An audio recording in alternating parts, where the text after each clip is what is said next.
I mentre el que anem a fer és connectar amb Robert Llorca, és el tècnic del Centre de Desenvolupament Rural de la Safor. Robert, molt bon dia. Bon dia i gràcies per convidar-nos. Gràcies per estar avui amb nosaltres. Juntament, el vostre centre, juntament amb diverses associacions de salut mental, heu recollit una demanda per a demanar millores en l'autobús interurbà de la Safor. Mira, aquesta és la foto de la reunió que vau mantindre, entre altres, amb l'associació d'ajuda a malalts mentals de la Safor. No sé si va participar també altre col·lectiu, Robert. Va convocar a SAEM de la Safor, que és una associació de malalts mentals, i la va convocar. I vam assistir també el col·lectiu Obertament, que també és una altra associació de malalts mentals. Vam assistir nosaltres com a Centre de Desenvolupament Rural, que treballem amb tots els pobles de la comarca, però també van assistir tècniques de la Mancomunitat de Serveis Socials i també de Serveis Socials de l'Hospital de Gandia, també relacionats amb salut mental. Nosaltres érem, podríem dir, des de la reunió els estranys, però compartíem el fil conductor de que els nostres participants, els nostres serveis no poden acudir perquè no hi ha transport públic entre els pobles de la comarca de la Safor. Mira, sí, just, no sé si, Víctor, vols unir-te al que està parlant Robert, perquè has parlat d'aquesta connexió de serveis comarcals. Precisament hem parlat de gent que pot ser més major o gent que no pot tindre vehicle propi. És el cas, per exemple, de molts usuaris i de moltes famílies d'aquestes associacions. Sí, a més, coneguem les associacions que estan integrades en aquestes demandes. Són col·lectius que estan treballant de forma valenta i decidida per la integració, per la diversitat, per sobretot donar qualitat de vida a aquestes persones i a les famílies i als seus entorns. I per tant a mi me preocupa moltíssim aquesta falta de drets, perquè al final estem parlant de dret a poder desplaçar-se i arribar a tindre els serveis que els pertoquen, perquè així hi ha famílies de tot tipus, de tota classe social, de tota extracció, i per tant tenim que garantir que totes elles puguen tindre accés a aquest tipus de serveis. El ASAEM, que a més gestiona el CRIS, el centre de dia, un col·lectiu amb el que tinc moltíssima relació, tots els anys celebra una gala anual, un sopar, on posem en valor tot el seu treball, a tota la junta directiva, estarà el seu president des de fa molts anys, a José, però també el col·lectiu Obertament, que recomana que compreu l'agenda que fan, que elaboren, perquè, com ells dius, sempre són molt imaginatius, molt treballadors i treballen aquesta capacitat diferent que tenen des del punt de vista més creatiu, més cultural, i elaboren el col·lectiu Obertament una agenda que d'ací no res la presentaran. L'altre dia vam estar en ells també en la Fira d'Associacions de la Fira de Festes, on estaven presents, i ja vam veure que la tenien preparada i editada per a tindre-la. Per tant, és gent i col·lectius que coneguem, que necessiten que l'administració, tant a nivell local, comarcal com autonòmic, es posen les piles i que treballem des de lo públic per a oferir-los totes les solucions que necessiten de mobilitat. Torno a dir, és fonamental garantir la connexió de totes les persones, especialment de les persones que tenen algun tipus de problema per a poder fer-ho. Robert, hem vist la foto d'aquesta reunió.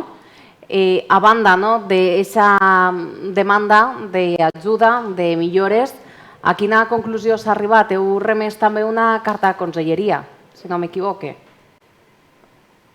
Vam treure 3 conclusions. La primera, que es convoca la reunió perquè hi ha un problema de transport públic que unisca els pobles de la Safor, no només una connexió radial entre els pobles i Gandia, sinó també entre els pobles, perquè nosaltres, per exemple, estem a Rafelcofer i a Beniarjó, aleshores necessitem una connexió més enllà del que sigui radial.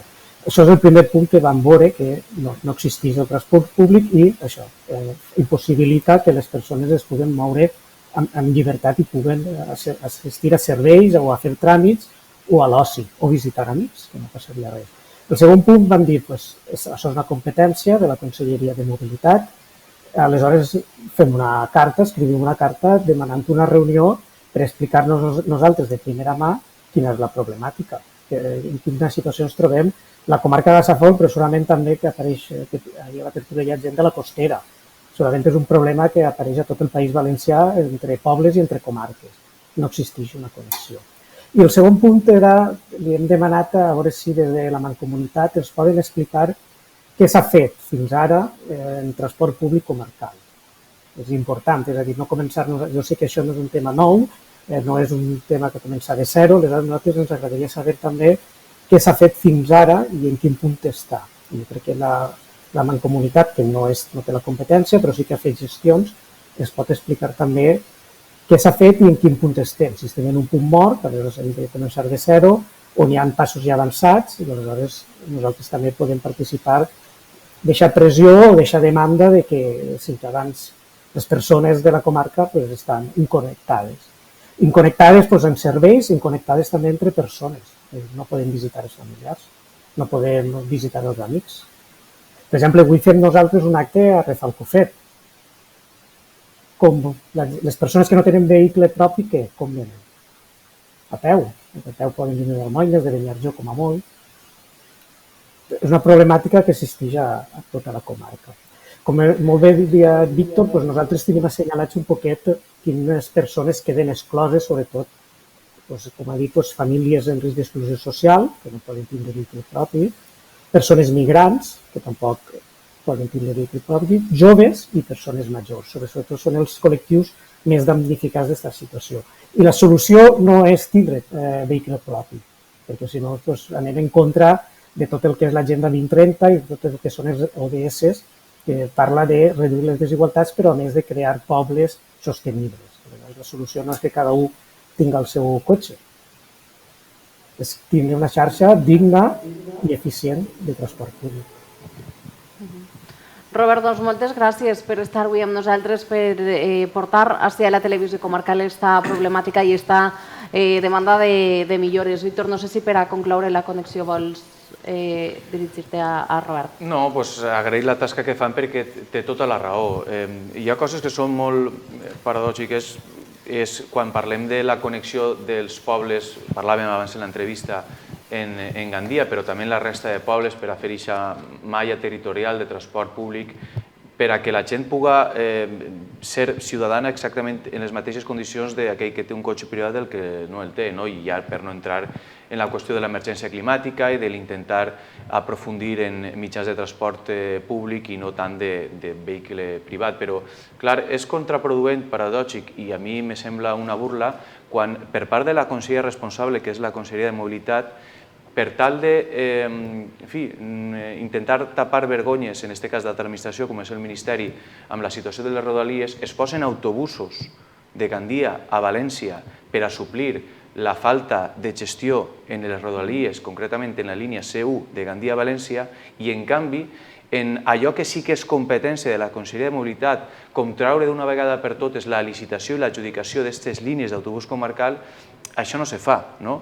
A mi m'agradaria que cada administració fos conseqüent amb les seues competències i en aquest cas que la Conselleria de Mobilitat poguera resoldre ja de forma definitiva tot això, perquè no portem un any ni dos, sinó són 2 legislatures ja les que estem intentant resoldre aquest problema que òbviament afecta, ara parlem de lo que comentava Robert, però no només és això exclusiu d'aquest àmbit, sinó que afecta a moltíssimes persones que tenen que buscar vies alternatives de connexió i de mobilitat i no poden utilitzar l'autobús per anar a treballar, per anar a comprar o simplement per anar a estudiar o a fer qualsevol gestió a Gandia o a qualsevol poble de la comarca. Per tant, agilitat, celeritat i sobretot més gestió a l'hora de poder resoldre aquest tipus de qüestions que també ens situen en una situació d'inferioritat respecte a altres comarques i a altres territoris.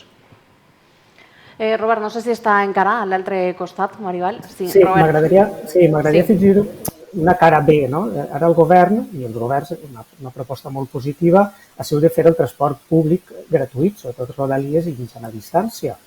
I també menors de 30 anys que el transport siga gratuït. Això és la cara A.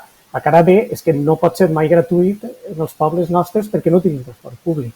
Estaria molt bé tindre transport públic i a més que fos gratuït com està proposta. Aleshores, són mesures que sí que beneficien a la gent, però són mesures urbanacentristes, són mesures que beneficien la part urbana de la nostra societat i no la part rural. I això, un transport públic digne, com he dit, i eficient, també evitaria l'èxode rural. Tant es parla de despoblament, lluitar contra el despoblament, sense un transport públic digne no podrem evitar aquest despoblament. I les mesures, les polítiques, sí que eviten el despoblament. I mesures com la del transport gratuït no provoquen despoblament, però no el beneficien. Moltes gràcies, Robert. Estarem pendents del que passa en aquesta qüestió. A vosaltres i molt bon dia.